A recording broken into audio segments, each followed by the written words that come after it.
السلام علیکم ورحمۃ اللہ۔ اس مختصر سی ویڈیو میں ہم سورۃ الانبیاء کی آیت نمبر 18 کو سمجھنے کی کوشش کریں گے انشاءاللہ تعالی۔ اعوذ باللہ السمیع العلیم من الشیطان الرجیم، بسم اللہ الرحمن الرحیم۔ بل نقذف بالحق علی الباطل، بلکہ نقذف ہم دے مارتے ہیں، بالحق حق کو، علی الباطل باطل پر، فیدمغہ پس وہ اس کا سر توڑ دیتا ہے، اس کا دماغ نکال دیتا ہے، فاذا هو زاہق تب وہ مٹ جاتا ہے، نیست و نابود ہو جاتا ہے، وَلَكُمُ اللَّيْلُ اور تمہارے لیے ہلاکت ہے، مما تصفون اس سے جو تم بیان کرتے ہو۔ بل نقذف بالحق، قذف یقذف اس کا معنی ہے کسی چیز کو سختی کے ساتھ پھینک مارنا، فیدمغہ پھر وہ اس کا دماغ نکال دیتا ہے۔ یہ لفظ دماغ یدمغ سے ہے، کسی چیز کا دماغ توڑ دینا، یہاں تک کہ اس کی وہ جھلی پھٹ جائے جس کے پھٹنے سے روح نکل جاتی ہے۔ اور زاہقن زہوقن سے ہے، اس کا معنی ہے کسی چیز کو مکمل طور پر ختم کر دینا۔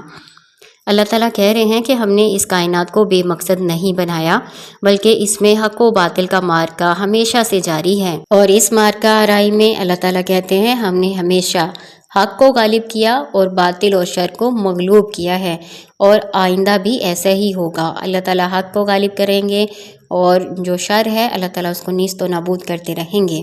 آئیں احادیث کی روشنی میں اس آیت کو سمجھنے کی کوشش کرتے ہیں۔ حضرت ابن مسعود رضی اللہ عنہ سے مروی ہے کہ نبی صلی اللہ علیہ وآلہ وسلم مسجد حرام میں داخل ہوئے، اس وقت خانہ کعبہ کے ارد گرد 360 بت نصب تھے۔ نبی صلی اللہ علیہ وآلہ وسلم اپنے ہاتھ میں موجود چھڑی سے انہیں چبوتے جاتے اور یہ آیت پڑھتے جاتے تھے، جاء الحق وما یبدئ الباطل وما یعید، حق آ گیا اور باطل نہ پیدا ہو سکتا ہے نہ لوٹ کر آ سکتا ہے۔ جاء الحق وزہق الباطل، حق آ گیا اور باطل مٹ گیا۔ ان الباطل کان زہوقا، اور بے شک باطل تو مٹنے والا ہی ہے۔ سلسلہ صحیحہ کی ایک حدیث ہے جس میں عمران بن حسین رضی اللہ عنہ روایت کرتے ہیں کہ رسول اللہ صلی اللہ علیہ وآلہ وسلم نے فرمایا، میری امت کی ایک جماعت حق پر جہاد کرتی رہے گی، دشمنی کرنے والوں پر غالب رہے گی، حتیٰ کہ ان کے آخری افراد مسیح دجال سے لڑیں گے۔ جابر بن عبداللہ رضی اللہ عنہ سے روایت ہے، رسول اللہ صلی اللہ علیہ وسلم نے فرمایا، میری امت کی ایک جماعت حق پر قتال کرتی ہوئی روز قیامت تک غالب رہے گی۔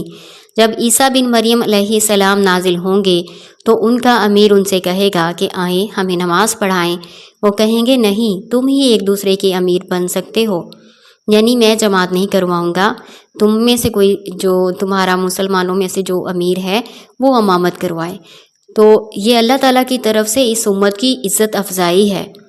میرے پیارے دین کے ساتھیوں، آپ پر یہ بات واضح ہو چکی ہوگی جو میں آپ کو بتانا اور سمجھانا چاہ رہی ہوں کہ اللہ تعالیٰ اس آیت میں بتا رہے ہیں کہ حق اور باطل کے معرکہ آرائی ہمیشہ سے جاری ہے اور آئندہ بھی قیامت تک جاری رہے گی۔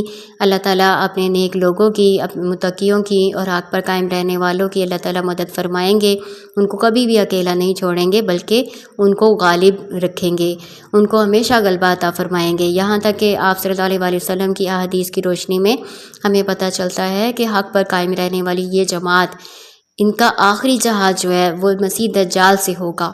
حق پر قائم رہنے والے ان لوگوں کو قرآن میں حزب اللہ بھی کہا گیا ہے، اللہ تعالیٰ کا لشکر۔ اللہ تعالیٰ سے دعا کرتی ہوں کہ اللہ تعالیٰ ہمیں انہی لشکروں میں جو اللہ تعالیٰ کے لشکر ہیں ان میں شامل کرے، ہمیں حق پر قائم رہنے کی توفیق عطا فرمائے، آمین۔